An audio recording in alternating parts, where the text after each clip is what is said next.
The horrifying situation in Puerto Rico now pitting the president against members of his own party. After days of criticism of the administration's response, the president today tweeted, "The electric power grid in Puerto Rico is totally shot. Large numbers of generators are now on island, food and water on site." But Florida Republican Senator Marco Rubio said that is simply not enough.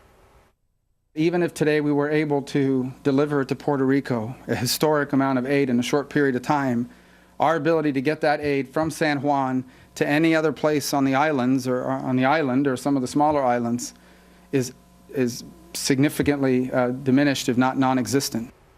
It is difficult, but we have the technology. Meanwhile, the White House today lifted the Jones Act. That's a law requiring goods getting shipped between U.S. ports be carried by U.S. vessels with American crews. The hope that international ships can help get supplies across what the president has called a big ocean. Former Texas Congressman Ron Paul joins me now. Dr. Paul, thanks so much for coming back to the show.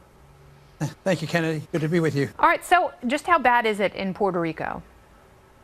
I think it's very, very bad. A combination of government destroying an island with too much welfare and too much capital cronyism, corporate cronyism, along with a bad storm. It couldn't be worse. It's hard to compensate for a bad storm when you've already undermined the whole structure of the island, with overspending and debt. It's just such a mess.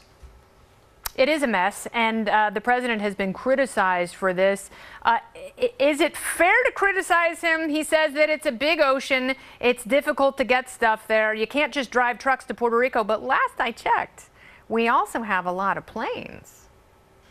Yeah, we have the equipment. They're not that far away. And if they wanted to fight a war in the Middle East or go to South Korea, they get there real fast, and they get any place around the world, 6, 8, 10,000 miles. We're not talking about a great distance to say that it's difficult to get to this little island not too far from us. Isn't much of an explanation of what's happening. We did find out about the Jones Act, and yes. they were handicapped by regulations.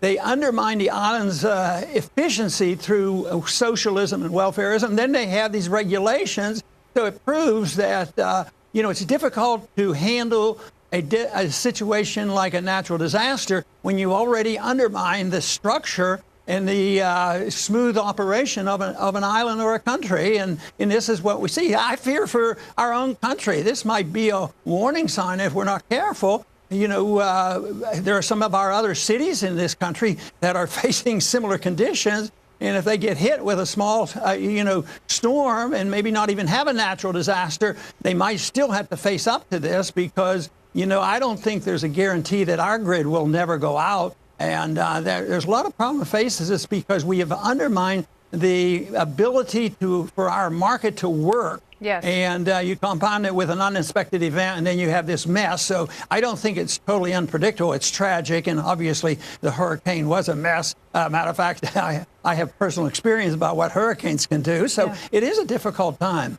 It is difficult, and it's heartbreaking to see. This is a U.S. territory, and you would hope that, with our technology and with the outpouring of empathy and sympathy that we've seen in the wake of the two storms that have affected us here in the continental United States, that there would be a greater sense of urgency. But you're absolutely right. And it's interesting because the Jones Act has the kind of protectionist language that the president has been touting for the last 2 years. And we're seeing that in order to really get help and in order to really unshackle that aid, you can't put those kind of limits on something.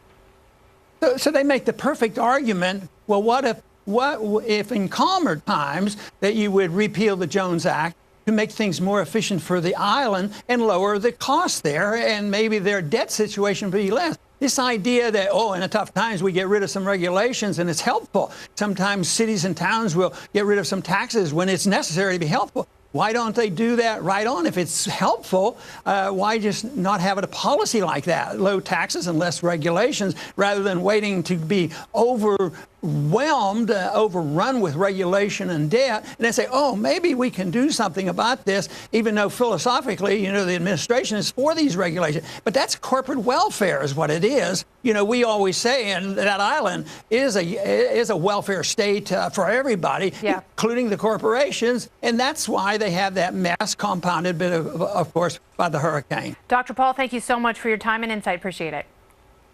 Thank you. Coming up, President Trump and Republicans have now unveiled their big tax reform plan, but does the plan pass the freedom test?